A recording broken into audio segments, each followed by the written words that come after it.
talagang sapul na sapul itong mga Duterte dahil naglabas kanina. Ito pong si Saramon Tulfo ng post at sabi niya po mga kababayan, basahin po natin yan. Ayon sa aking Tweety Bird, isasabay ng mga kongresista ang investigasyon kay Davao City Congressman Paulo Duterte sa impeachment ng kanyang kapatid na si BP Sara. Bakit daw isasabay mga kababayan? Sabi pa dito, nayayabangan kasi kay Pulong ang karamihan sa Kamara dahil hindi ito pumapasok sa kanyang opisina, sabi ng Tweety Bird. Iniimbestigahan si Pulong kung bakit nakakuha ng 51 billion sa flood control at road project ang kanyang congressional district sa loob ng 3 taon noong panahon ng tatay niyang si Digong. Bakit daw napakalaki naman ang naibigay sa district niyang samantalang kakapiranggut lang ang nakuha ng ibang kongresista sa kanilang distrito? Dito magkakaalaman kung saan napunta ang perang inilaan sa flood control sa distrito ni Pulong, sabi ng Tweety Bird mga kababayan. Ayan iba maliwanag na talagang eto mga kababayan, good news po ito. Kung mangyayari na isasabay sa impeachment ni Sara Duterte yung paghahanap dun sa 51 billion pesos kung saan napunta. Di po ba mga kababayan? Tama lang yan. Kasi hindi nagluluklok ang taong bayan ng politiko para magpasarap sa buhay yung mga politiko na katulad ni Paulo Duterte. Ang dapat ginagawa ni Paulo Duterte, nagtatrabaho siya, pumapasok siya sa kanyang opisina kasi pinapasahod siya ng taong bayan. So ngayon, dito naman kay Sara Duterte, nung isang araw ko pang sinasabi sa inyo mga kababayan, na ayon sa ating panaginip, malakas ang kutob ko mga kababayan na may impeach po talaga yan. Diba, literal na may impeach po talaga yan sa pangalawang pagkakataon, lalo na at matitibay yung ebidensya laban po sa kanya. Ano po mga kababayan, alam nyo nga dapat iniimbestigahan din ng Kamara kung paano nakakuha ng napakaraming branches ng 7-Eleven yung anak ni Paulo Duterte na si Omar Duterte ata yun mga kababayan. Di po ba? Sa murang edad, nag-aaral pa, walang trabaho, walang source of income, tapos makakakuha ka ng napakaraming branches ng 7-Eleven, dapat masilip din yan. Di po ba mga kababayan? So kayo, kung kayo po ang tatanungin, ano po masasabi ninyo? Hingil po dyan sa topic po niya na tinalakay po natin. Comment below na lamang po kung ano po masasabi nyo. Hingil po sa usapin po na yan. At ngayon, punta naman po tayo dito naman po sa isa pang topic mga kababayan na nakita po natin na kung saan ayon po dito sa Palawan Trending Stories. Basahin po natin.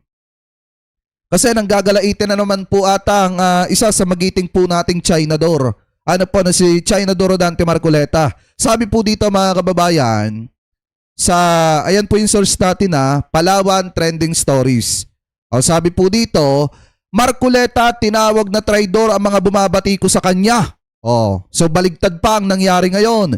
Kayo pa mga kababayan, ang traidor at si Marcoleta pa ngayon ang nagsasabi ng tama. So sabi dito, binuweltahan ni Rodante Marcoleta ang mga bumabati ko sa kanyang naging pahayag kaugnay ng Kalayaan Island Group at iginiit na hindi siya traidor.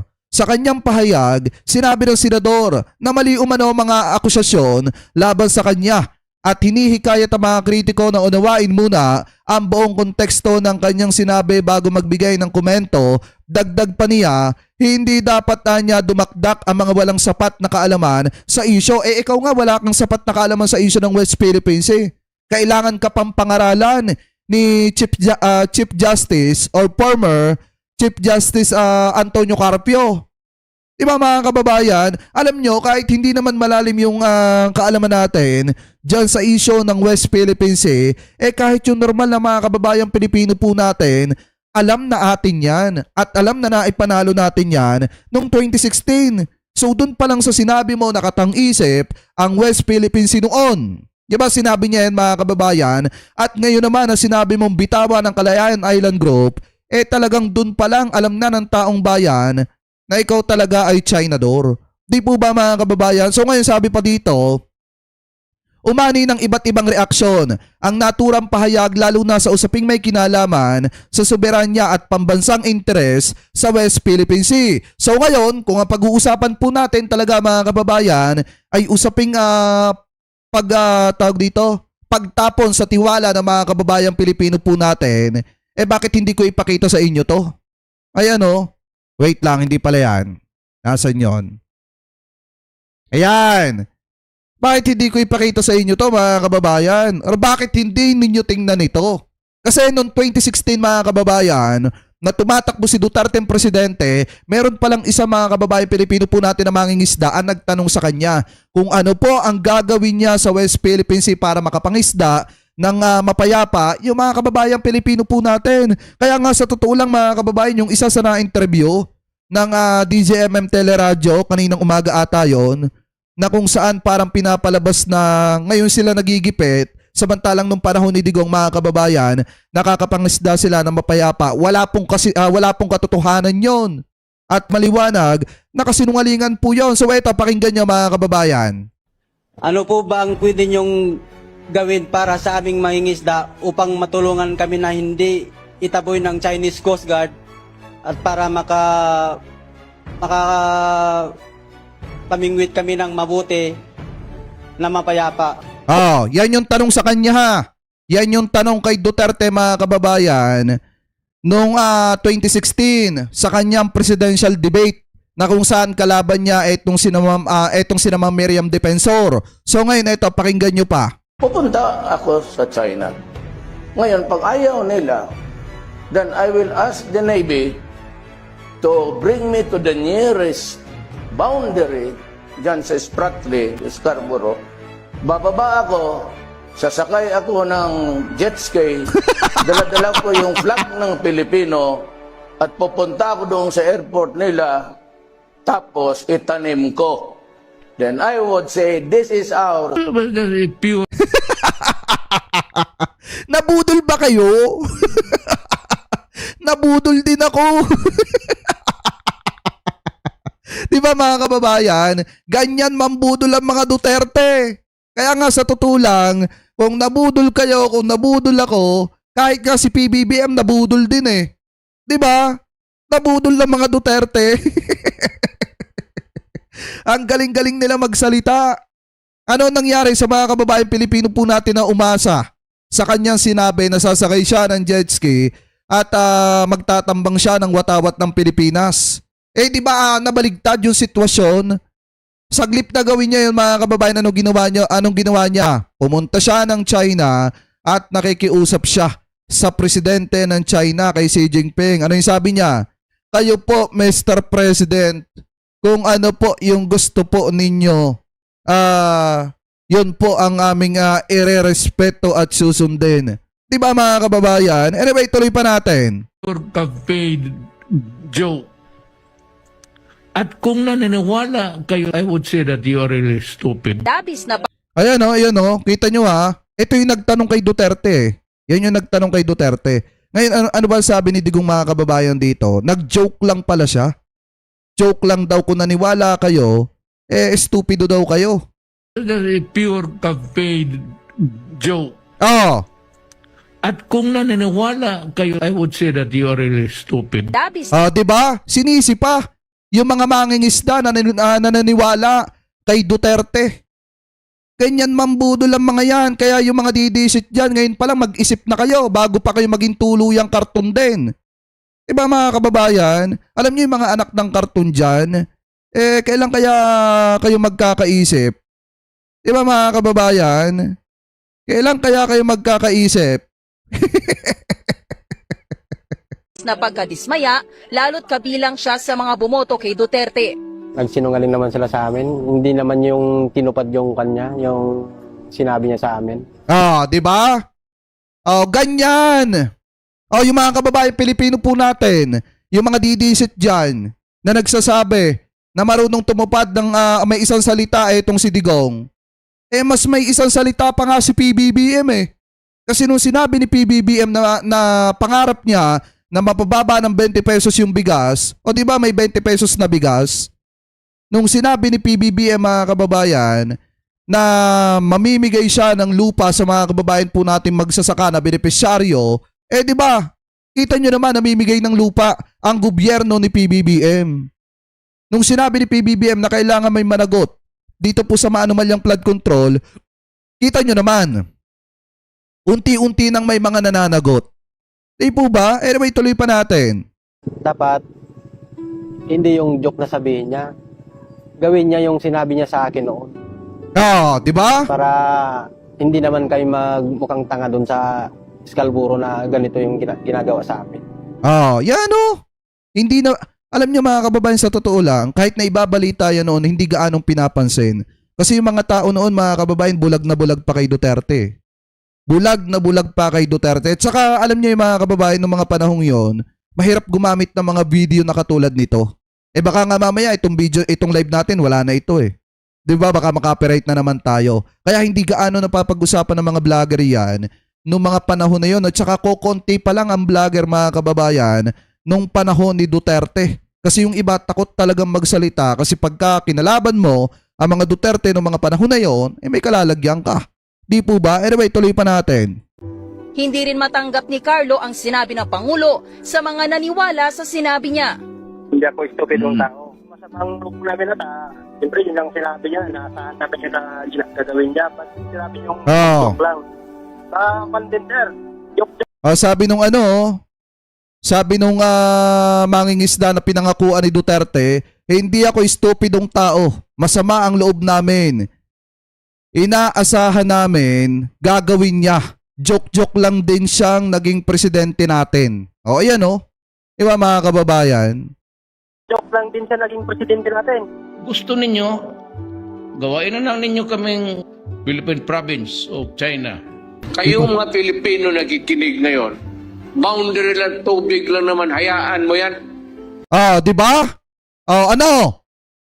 Kaya nga mag-isip kayo ng maraming beses kung eto ba mga kababayan, mga Duterte susuportahan nyo pa pagdating ng 2028. Diba? Kawawa yung mga mangingisda natin. Kaya nga yung isang in-interview mga kababayan ng DZMM, yung nagpa-interview sa DZMM, ano yun? Halatang didisit yung in-interview na yun. Kasi ito talaga yung totoong sitwasyon ng panahon ng Duterte administration. Alam nyo, may mga balita pa ngang kumalat noon ay bigla lang nawala na kung saan yung mga mangingisda ng China umaakyat mismo mga kababayan sa bangka ng mga Pinoy na mangingisda. And then inaagawan nila ng And then inaagawan nila ng huli na isda yung mga kababayang Pilipino po natin. Diba may balita na kumalat na gano'n noon. Kaso ang problema hindi ko na makita ngayon mga kababayan. Insist on Philippines, previous Philippines. Karami ng dagat natin, di ibigay na lang. Sige iyon na yan. Diba? Iisang tono nila ni Marcoleta. Kay Marcoleta naman, i-give up yung Kalayaan Island Group. Dito naman kay Duterte. Marami tayong dagat. Ibigay na lang natin yung West Philippines eh. Diba? Isa lang naman yan. O di ibigay na yan. Diba? Ganyan ang mga tono nila mga kababayan. Kaya nga ako sa totoo lang, mukhang mahirap po mga kababayan na sumuporta muli sa mga Duterte kasi talagang may kalalagyan, tawag dito, talagang mabubudol ka eh. Diba? Biruin nyo, nangako sa mga mangingisda natin tapos nung hindi niya natupad at sinabi niyang joke-joke lamang yon, tinawag niya pang estupido yung mga mangingisda po natin na pinangakuan niya. So yan talaga yung literal na traidor. Di po ba? Walang isang salita. Walang word of honor mga kababayan. Diba? Yan yung walang words of honor. Yung mga ganyang klase ng tao, walang isang salita. Di po ba? Anyway, mga kababayan, ngayon, diretso po natin itong usapan po natin na ito dito pa sa ginagawa ng mga DD-shit. Ito, hindi na nga, napahiya na nga sila nung una, hindi na nga umubra yung kanilang complaint ngayon, ang pinupunteriya naman nila, di ba mga kababayan, ang pinupunteriya naman nila ngayon si Tito Sen naman. Kasi nagpunta po sila ng Korte Suprema para mag-file mga kababayan ng kaso laban po kay Tito Sen. So ito, i-play po natin. Andito ngayon yung original Tsaka tingnan nyo parang mga baliw maggagalaw. Magnificent Seven, whose impeachment complaint, yung third impeachment complaint ay hinarang ng Congress last time, pero same Magnificent Seven ang nagsasampa ng contempt case ngayon laban kay Senator Vicente Soto dahil hindi pwede na sunod-sunod ang kanilang pag-violate ng Constitution. Binviolate nila yung Constitution before sa hindi nila pagtanggap ng aming third impeachment complaint. Ngayon, iba-violate pa rin nila yung Constitution dahil hindi daw nila susundin yung Supreme Court decision na sinasabi na wag nang ipagpatuloy yung impeachment laban kay Sara na nakapending ngayon sa Senate. Hindi pwede! Bilang Magnificent Seven member, kailangan namin lumaban dito sa kanilang sunod-sunod na pag-violate ng Constitution. At dahil dyan, kasama pa rin natin siya, as usual, Mr. Ferdy Topacio, Mr. Jim Paras, Cathy Binag, and Mr. Manuel Luna. Where are thou, sir? Alam naman natin ang ating Supreme Ang palaisipan sa akin dito, sino yung sinasamahan ni Cathy Binag dyan? Bakit nandiyan si Cathy Binag? Diba ako nagtatanong lang sino kaya yung panibagong dinidikit-dikitan na naman ni Cathy Binag? Diba? Kasi nung natalakay natin yan, nung nagdaang taon, parang iba yung nai-topic natin noon. Pero ngayon mukha atang may panibagong dinidikit-dikitan na naman. Etong si Cathy Binag Alam nyo mga kababayan na mahirap sa mga to, talagang walang kapaguran sa paggawa ng fake news, no? Walang kapaguran sa panggugulo sa gobyerno. Kasi sa bagay mga kababayan, kapag allegedly, di ba mga kababayan, kapag may lagay allegedly, etong mga ito, natural gagalaw at gagalaw po talaga yan kahit magmukhang tanga na. Ano po sa public. Katulad nitong si Harold. Court Diba? ay yung branch ng ating government na natitira na lamang na may modo pa na hindi sila nagsasalita kapag binubuli sila.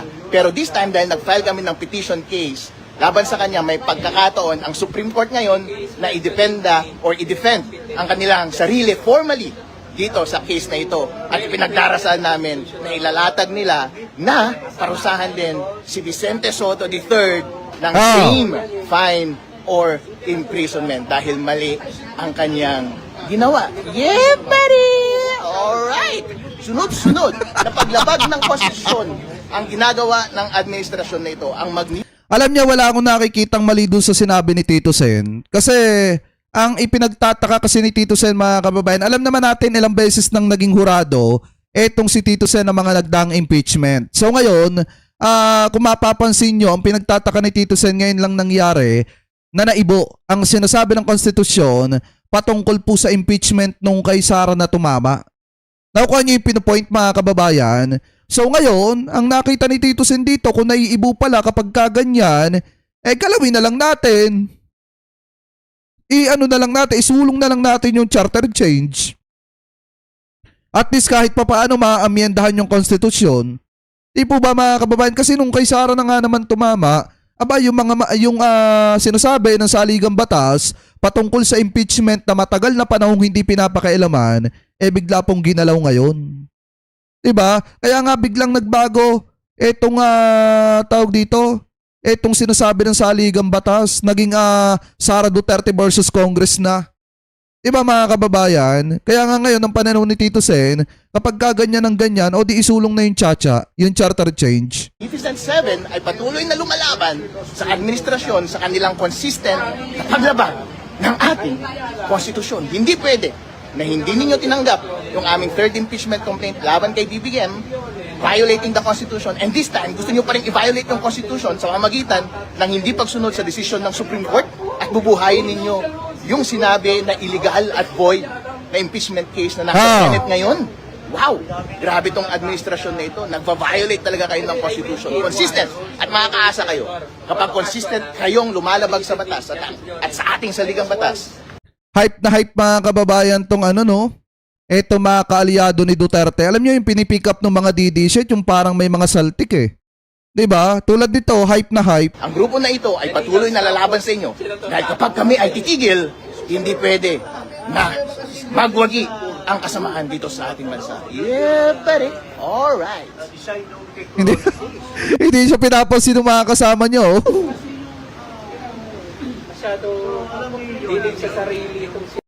Andito ngayon yung original Magnificent Seven.